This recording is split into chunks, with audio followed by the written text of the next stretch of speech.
Feeling mo stuck ka sa life? Let me give you a harsh truth most people don't want to hear. Ganito kasi yun. What you're not changing, you are choosing. If you keep complaining about your life and not doing anything to change it, then guess what? You are choosing that life.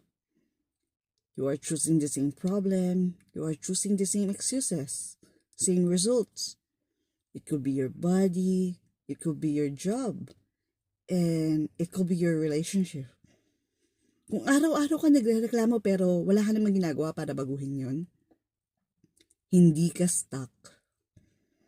You are choosing comfort over change. So, the real question is, stuck ka ba talaga? O takot ka lang na may magbago sa buhay mo kaya hindi mo ginagawa? Mag-isip ka na.